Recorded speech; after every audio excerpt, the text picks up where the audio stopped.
Yay Networks. Welcome to the Great Girlfriends podcast, where we discuss life, love, laughter, and everything in between. I'm your host, Sibylla Muti, and I can't wait for you to hear all of the Great Girlfriend magic on today's show.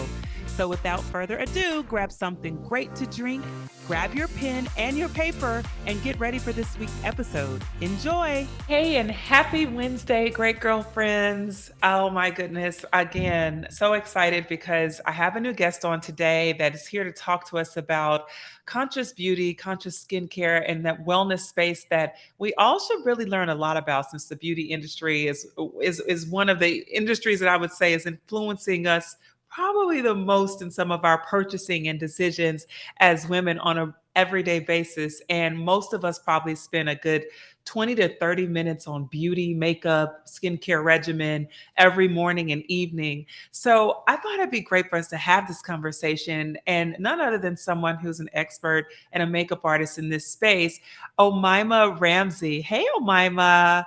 Hi, thank you so much for having me. What a delight. I am so happy to have you. And let me just tell you, I love your accent more than anything. It's just so beautiful. I just loved listening to it. So let me just Thank give a you. little bit about you, Omayma. Omayma is a British award-winning makeup artist currently living in LA. So we're both LA girls now. And she's Yeah. known for her ability to perfect skin while also using color, texture, and shape to express her artistry. Omayma's Yeah. background in the fine art ultimately sparked her interest in makeup, which was no surprise coming from a family of performers and artists. She also spent much of her formative youth in Egypt and Morocco, where she also learned Mhm. about skin and beauty from the nomadic Bedouins of the Sahara Desert. Today, Yeah. she shares those best kept beauty secrets with her clients as well as the masses through her skincare brand. Okay, come on, let's talk about this exotic background first of all. Let's just talk about, like, my formative years were in Egypt and Morocco. How fancy are you? And I love Oh it. my I love goodness. that. Oh, thank you. I love Thank it so you. much. I love it so Yeah. much. So, Omayma, how did we get here? Give us a little bit about that. How did we get to the place Yeah. where you learned that makeup and being an makeup artist was going to be a place where you would become an expert and then learn more about the consciousness and the wellness side of it? Totally. Ever since I was a little girl, have been totally obsessed with skincare and beauty. And, I think that really every person I know, or every girl I know, that they have this like special connection with beauty growing up. And for me, it was, with my mother and watching hers, and then also learning more about my own heritage and my own culture when I would go to Egypt, when I would go to Morocco. And I kind of, was the beginning of this like love affair, this fascination with beauty and how different ingredients affect things, and how different cultures reach for certain local ingredients and local things that are native to that particular area of origin, and how that affects things. And so I've always been really fascinated with that. And I never imagined that I would end up where I am now, having a skincare brand, and working as a makeup artist. And I was studying painting, and I knew that I wanted to do something creative. As you mentioned, I have very creative family. My dad was a musician, and my stepmother a belly dancer, and my Wow. mother was an I know my mother was an actress, and my stepfather is a writer and sculptor. And so I was so lucky as a child to be so creatively surrounded and immersed by people who were just like, oh, in summer we get like life drawing classes when I was like 8. I Mm, would go with wow. my mom, and she would be like, "You need to do some summer study, life study classes." And like I remember when I came home from school one day, and she was like, "Oh, Mima, you don't want an office job. That's soul destroying." And Soul God, destroying. I know, God forbid I ever was to come home and say I wanted to be a lawyer, like God forbid I ever, she would have been like, no. She But says soul destroying. That's so I good. know. I think it's a bit quite intense and quite Mhm, inaccurate. mhm, But I think that these things that we're surrounded by have such an influence on us as people, mhm. and it's your upbringing is really what forms who you are. And I think that Yeah. sometimes that's positive, sometimes that's negative, sometimes the negative leads to a positive, and Mhm. and vice versa. So it can be a roll of the dice. But here we are with me, and I ended up I was studying painting, and at a certain point I was like, oh, I became really interested in makeup, and I wanted something. I really love people, and I wanted something that I could be creative around other people. And because I got a little bit afraid of the idea, when I was so young, of like a painting alone in a studio for the rest of my life. Like that felt quite lonely as like a future projection, And so I kind of stumbled on makeup. My sister Oh, was was interning for a magazine in London called Time Out magazine, and she was doing an article that was like 5 makeup classes you can do in London, like the best 5 one-day makeup classes, and she dragged me along to one of them just by chance. And I was like, this is so cool. And I then, like, it totally happened there. And I was like, hang on a second, I really want to explore makeup. And I really did a deep dive. And I ended up going to university for hair and makeup for film and television. And in England, you can get a bachelor's degree for that. And I did. And I oh, wow. fully studied. I know. And I studied Yeah. it, and I got to work in film and television. And then I now landed in the fashion and advertising industry. And I absolutely love it. And I feel totally creative. Like it's almost come full circle because it's much closer to like a fine art kind of creative mold, in the editorial world. So that's kind of a little bit about me, I suppose. That's so And good. yeah. I love that. And so now, as you are in the makeup space, the beauty Yeah. space, you know how much money we spend on products, and Yeah. we know how much money we spend on products. And if a great girlfriend Yeah. recommends something, we're gonna go grab it, and we're Yeah. all just sort of we always do, right? And we're and then as you go through your 20s, 30s, 40s, your skincare routine changes, all the Yeah. things evolve, your needs change. Um, One thing that we know is that we always want to put the cleanest, purest products on our skin and in our body Absolutely. because we know that this temple has to be sustained. Yeah. And having wellness at the forefront of our minds is how we're going to always keep the best Yeah. and the most important. But how do we learn? I'm sure we learn from someone like you, Omayma, but like in terms of ingredients and what to choose and how to choose. How do we know what's good for our specific bodies? And then how do we know what ingredients, we should not ever have in our, as top in Yeah. topical products? And how do we know which ones we Totally. should have? Yeah. So that's such an important and super valid subject. And it's something that I'm very passionate about in the clean beauty and conscious beauty spaces. I think that you really want to, like, in America, conscious and clean beauty are not necessarily things that have like a uniformly set definition. So you really want to look brand to brand as to what does clean beauty mean for this specific brand. And so for my brand, that means transparency with the consumer and what goes into your brand and why, basically. And you can look for things that, like for me, it was very important that even though the regulations within Europe and America are very different, it's considered a much higher standard of regulations in Europe just because it has to go through third party testing and stability testing.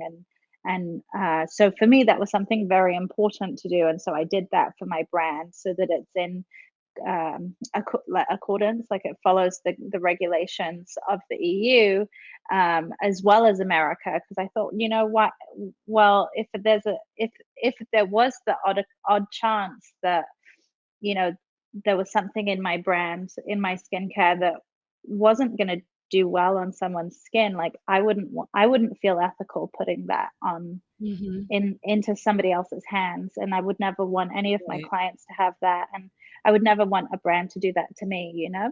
Hmm. So I think it's really important that you look when considering which brands to use. And I think you can also see that, I think in the clean beauty space and the conscious beauty space, I think we've really moved away from fear-driven marketing, that we kind of saw at the beginning of this movement with like, terms like non-toxic. It's such an interesting term, because you think non-toxic, oh, but then that would go hand in hand with things like harsh chemicals. But then you have to really understand, what does that mean? Like, a chemical is everything is a chemical. Like, if you were to define it, right? Like, water is a chemical, air is a chemical. But chemicals aren't bad, like, you have to really understand, like, what does that mean? And then non-toxic, what does that mean? Like, anything is a toxin in a large enough amount. If you have too much water in your body, it becomes toxic. And so if you have allergies to something, that particular thing acts as a toxin on your skin.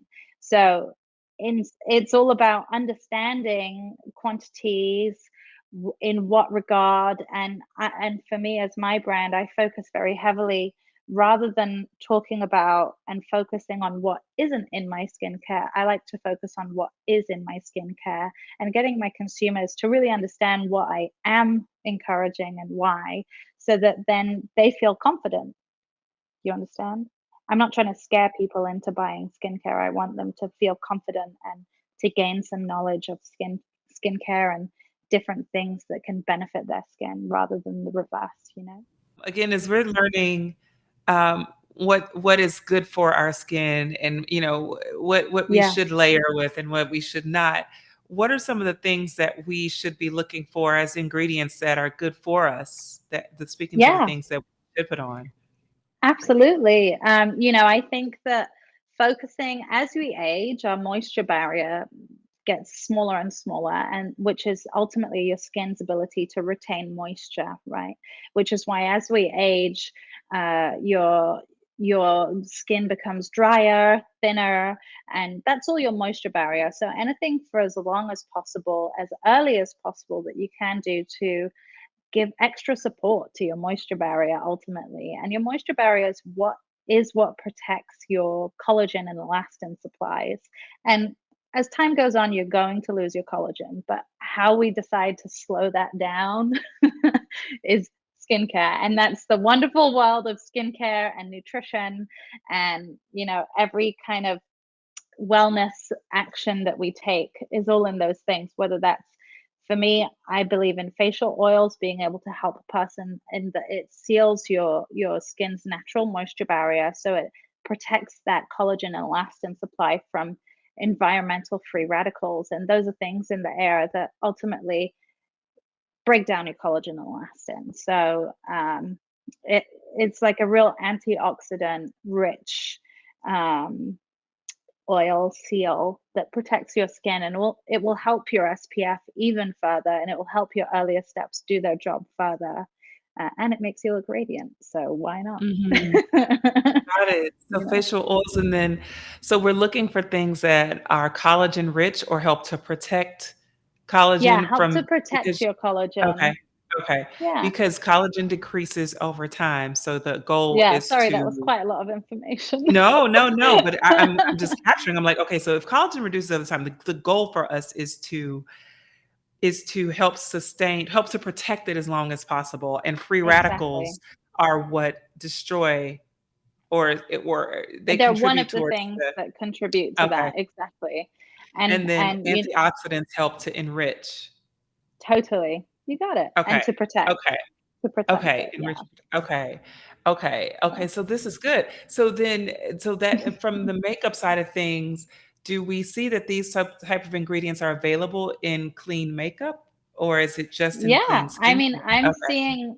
I'm seeing also in the makeup space more and more products that have like skincare benefits to them, whether that's like hyaluronic acid in a foundation and in concealers, and certain like beauty waters that are enriched within skin products, and even powders. I have a Trish McAvoy powder that's got hyaluronic acid in it, and I absolutely love it because it like mattifies, but it doesn't dry the skin out, and you don't really want to overly dry out your skin.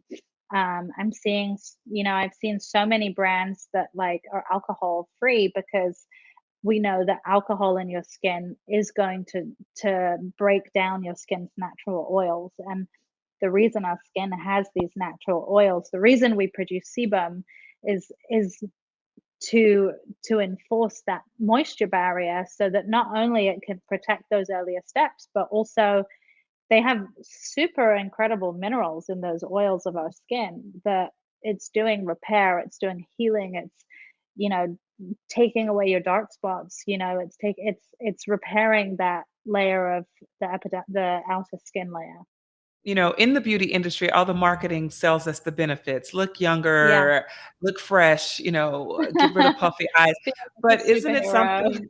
Yeah, yeah, and it's all about, like, having these hero ingredients Yeah, that we consumers don't know much about these ingredients, but we do know the outcomes that we're looking for. So I think yeah, it's really great when we can be empowered around what certain ingredients do, yeah, and know how they contribute and also know what we're avoiding.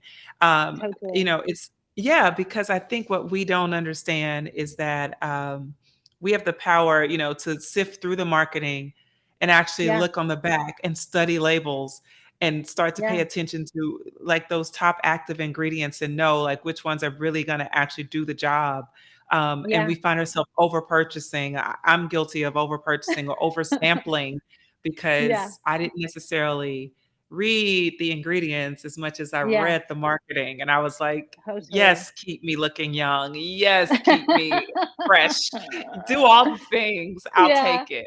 'Cause I believe in great totally. marketing. So, yeah, but in the beauty industry, I Absolutely. know that can come to the, detriment of my actual routine, because in my routine, Sure. I look on my counter and I'll have 20 of the same, or, hyaluronic products, and I'm like, "Which of the ones is the most effective? Yeah, How do we totally. know which one is most effective, Omayma? How do we know?" I would say I would look for things like reviews. I would look for things like if you like, it can be sometimes overwhelming to, like, I personally, as a skincare founder and enthusiast and lover of skincare and someone who studied skincare science, like, I would go and look up every ingredient that I don't understand because they're all, if they're following certain regulations, they're in Latin, so it might not make sense in English, or you might not know what they mean or what they do. And some of them would make sense, some of them don't make sense. There's an app called Think Dirty that, can break down for you, like, whether certain ingredients are good or bad. That one can be useful. Sometimes it's not useful. Sometimes it's like, actually, this thing was okay. Sometimes you just have to give it a go and see, like, does my skin get better with this? And it's really looking into the brands and like what they stand for, and like seeing, is that in actuality what they stand for, like, if that's an area of concern for you as conscious beauty, you want to really look and say, like, oh, if okay, well, if they're a sustainable brand, what does that mean? Like, in what way are they sustainable? Sustainability is a term that's thrown around so much. Absolutely. How are they like, how would they explain it to someone, and like, do they have that defined? And so, for me, being sustainable, the way that I view my sustainability is that I don't over order. You understand? So, like, when you're manufacturing, none of my products, I have a zero waste on my product. So everything can be recycled, and I'm not ordering in such vast quantities so that it ends up getting thrown away because I couldn't sell it in time. You understand? Because obviously skincare and makeup has a very specific shelf life. So, I'm ordering I'm manufacturing in very small quantities so that I'm really ordering what I'm selling and then increasing those numbers as I get more people, because waste is the biggest, to me, the largest form of unsustainable production.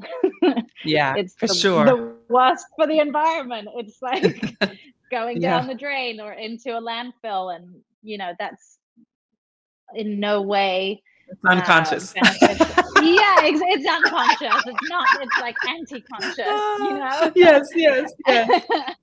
And so for It's some so people, yeah. it might be, okay, shop small, shop local. Maybe you found like your esthetician has a line that's, their specific one that does go into your own ecosystem locally, and how do they choose their ingredients and where do they source things from? And in some ways it makes sense to the consumer, in other ways it doesn't. And so I think a lot of it is a confidence point, but you want to make sure you're not just being sold from the marketing, is all that I'm saying. Mhm. So, great girlfriends, remember how I told you that my family moved to LA? And when we moved to LA, we had to start brand new with every single doctor and healthcare professional that we needed.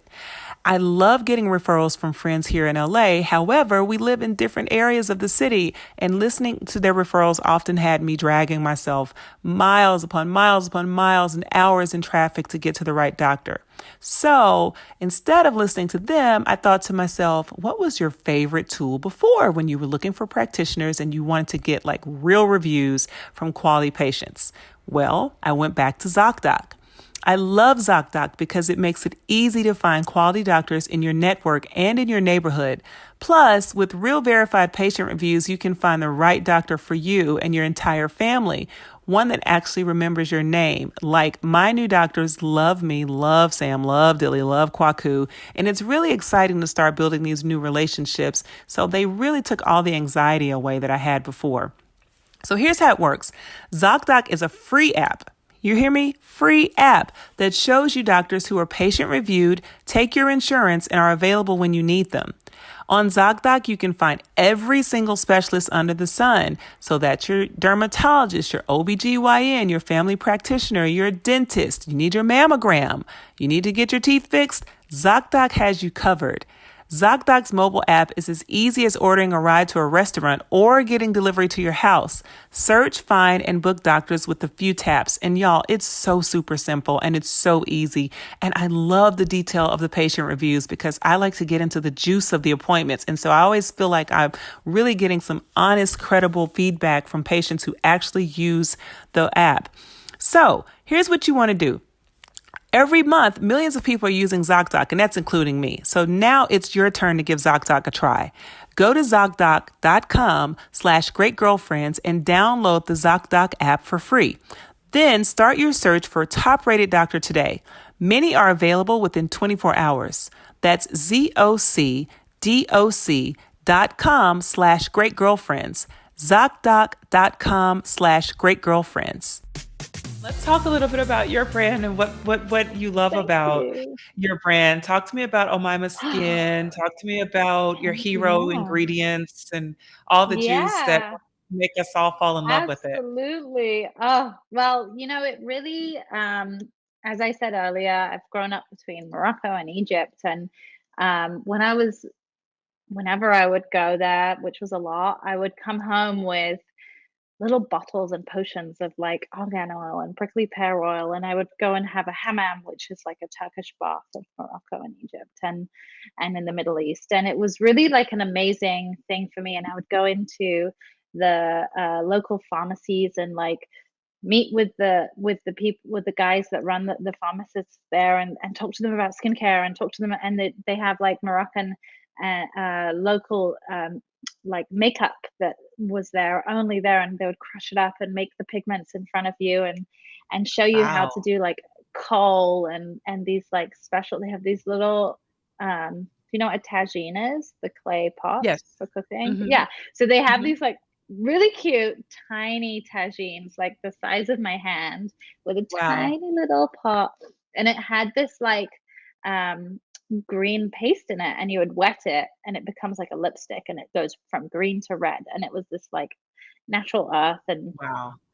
I know, which is really cool, right? And Yeah. so I was obsessed with these, and I used to do painting. I would get the pigments and paint from the pigments, and I would do all sorts of amazing creative things. And I was obsessed with the local skin rituals as well. And I was studying about all the clays that they use, and the scrubs, and the different like tools and clay. They have these foot scrubbers that are made of clay, and they're so cool. And anyway, Wow. to go on about that Yeah. was so long. And so Uh-huh. it was really an amazing way for me as like a mixed girl to really dive into that side of me, and because I'm English as well as Egyptian, and I really wanted to learn about, you know, I'm an Arab woman. Like, what does that mean? How do I find my own voice? How do I, and that's being a woman, that's obviously something I can connect with. Mhm, and mhm. It's a and good it's so start. personal to me. Yeah. And Yeah. as a young girl, it was something I was, interested in and I loved, and it was fun and exciting and cool. And there was so many ingredients that I just fell in love with there. And so then at a certain point, I was like, okay, I really want to have my own skincare brand. And it was actually after my dad had passed away, and it was I that was the most obvious to me way that I connected to Egyptian culture and Middle Eastern culture was through my dad. And after he was gone, I really wanted, after I'd finished mourning, not finish, you never Mhm. really finish mourning the loss of your Right. parent. But after a Mhm, certain point, I was like, I want to mhm, find my own voice as an Arab woman at this point. And it kind of all just clicked. And I really love the, in my brand, Omayma, I call it Omayma because that's my name and it's the most classically Egyptian female name that you wouldn't know, but it's a very classic Egyptian name. And I really love that I get to showcase North African ingredients and ingredients that are, native to the Northeast, to the North Africa and the Middle East, and it's something that I'm so passionate about. And working in the world of beauty, it's something that I just really love, and I love that I get to share that with other people. Um, and the way that that knowledge has helped me, I love to be able to impart that in the mm. world. That's so good. So tell me what's in the collection? It's one product, it's a facial Okay. oil. So Okay. it's called the yeah, it's one product. We have many more in development, but it's a facial oil, and it's called the Bedouin Elixir facial oil. The Bedouins are like the nomads of the Middle East, so it's really a nod to them. And it's a blend of 15 botanical oils, and we've got in there Moroccan tansy, argan, rose, jasmine, and neroli, jojoba. So many amazing, Wow. amazing oils that are super antioxidant, super soothing, super calming, and super rich in vitamin E and C and A. And it's really my love child. Mm. So do you use this oil underneath your moisturizer, or is this the final step or is this a night oil? You use it after your moisturizer to lock in, because Oh, moisturizer has water in it. Moisturizer is kind of like uh, oil or butters with a water element for the most part, or a whip of that kind of if that kind of a way for in most cases.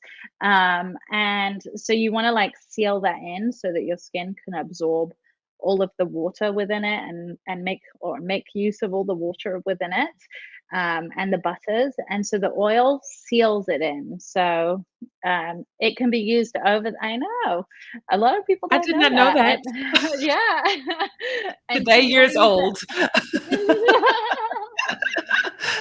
You want to use it. I personally use it after I first I'll use a beauty essence and then a serum. But like I go all out. So I do a beauty essence, then I do a hydrating serum. I suffer from very dry skin that's also very acne prone, like breakout prone. Um, and so for me it's like hydration, and living in LA, it's so dry here. Mhm. Um, Yeah. that yeah, that I'm just like hydration everywhere. How many times can I press in more? And so I do a beauty essence, a hydrating serum. Sometimes I'll do a vitamin C serum in the summer usually, and then I'll do moisturizer that's got squalene in it, and then I'll do my facial elixir oil, and then I do SPF. and that's it. Okay. Yeah. Okay, so I have something. How many great girlfriends right now are going, "Oh my gosh, I didn't know." Because most of us, I'm gonna go ahead and expose us, Omayma, most of us have gone moisturizer and then SPF. We have not sealed it in with an oil. I don't Yeah. maybe I just, and if they knew and didn't tell me, shame on them because I Yes. did not know that. So so that's so helpful to know. So, okay, so do you also apply the same oil at night? Personally, I do. Yeah, I do it at Okay. night as well. Some people, it really depends on the amount of natural oil that your skin produces. So, um, and that can also vary based on what your routine is. So, like for me, I use tretinoin at night, which is it's retin A, or like a type of it's like the active form of retinol. And so I use that at night, and it can be a little drying. So I use that at night, and then I use a really really rich moisturizer, and then I use my oil to like lock that in, and it prevents me getting too dry. So because I have such a drying element in my skincare routine at night, I therefore compensate with doing it twice. Some people just use it in the morning. Some people, have had great success with just using the oil and absolutely nothing else, when nothing else Mhm, seems to be working, and that it's just mhm, been a miracle solver for them. So, mhm. you know, trying out Wow. different things, taking your Yeah. guts, and I think with your skin routine, if someone's struggling with their routine, the first thing I recommend to people who ask me is to look at a website called COS DNA, COS DNA. COS is short for cosmetic, and then Mhm. DNA. You're like, I'm taking notes. I'm writing this down. Uh-huh. And it's a website that I think is absolutely brilliant. You can type in any ingredients and brands and products, and it breaks down what's called, if it's non-comedogenic or not. And if some, you might have heard that term of something being non-comedogenic, it just means it will not and cannot clog your pores. And breakouts are caused from oil and dirt mixing. So if you have things sitting on your skin from that can't that are blocking your pores, they're going to produce oil and dirt or dead skin from your skin trying to expel it. So I recommend to everyone, go on there, do a cabinet sweep. What is violating cos DNA? That And is then be so like, good. yeah, and so I recommend that to everyone, and of course, my brand is straight A's with Cos That's right. DNA. That's right. That's right. So what will be the next that you think you're adding to your collection? Ooh, I know what it Secret is. or oh, okay. It's very Can we share or no? exciting. Okay, I okay. mean, not yet. It's very exciting. I'm Okay. so excited about it. As a very small brand, and because I decided to go, the smaller batch route, I've only going slow, going small. I've really been able to take the time to really learn my customer and exactly what it is that they want. And so I'm so excited for the next thing, because I think it really is what they want, and they're gonna love it. Mhm. And it's got so Oh, many that's so cool. amazing, amazing active ingredients and amazing essences, and it's and when it comes, it'll be great. But because I love that I'm your also face lit going, up. I know, because I it's saw the also like excitement. I'm going in such baby steps. It is going to Mhm. be a little while, but when it comes, it's going to be magic. Okay, well, we're ready for it. We're so ready. So, okay, where can our great girlfriends purchase their, facial oils from you? Absolutely. It's on omaimaskin.com. So you can see my name is in my little tagline there. But it's omaimaskin.com. And then I'm in a handful of little boutiques around LA, like Strike in Beverly Hills at Strike with Three Eyes. They have a really cool, clean and luxury beauty space. And it's really, really a cool. The Striker sisters. It's three sisters in the beauty space who have put Strike together, and they're like the best of the best. And I feel so just like amazing that it's in there. And then also in Abbot Kinney, there's a shop called Strange Invisible in Venice in LA, and a few little estheticians and a few other shops around. But I list all of my vendors on the website as well. So if anyone wants to go see it in person, please do. Yeah, that's so awesome. I love it. Thank you so much, Omayma, for being on with us today and Thank sharing a, you. a lot of educational tips that we can each use to go out and disrupt and destroy the stuff that is not serving our skincare regimen. Even Yeah. those two sites, and then also integrating hopefully our new favorite facial oil from your Yeah. brand. And thank you so much for giving us your wisdom. We really appreciate it. And I'm excited to try out the oil. Oh, thank you. I'm so Yeah. excited for you to have it. Great girlfriends, don't forget to head over to omaimaskin.com, grab your facial oil, and stay up to date on all of her new and upcoming products. And be sure to check out her Instagram at omayma.ramzy and hit her in the DM for any questions you have about skincare and conscious beauty. All right. Thank you so much, Omayma, for being on today. Have a great Wednesday, great girlfriends. All right, great girlfriends. Did you enjoy this week's episode of the podcast? If so, would you please give us your amazing review on iTunes? Every single review helps another great girlfriend get plugged into the podcast and the community. Speaking of community, make sure you join our Facebook group at The Great Girlfriends, follow us on Instagram at The Great Girlfriends, and on Twitter at _great GFS. I'm Sibylla Muti, and I'm out. Peace.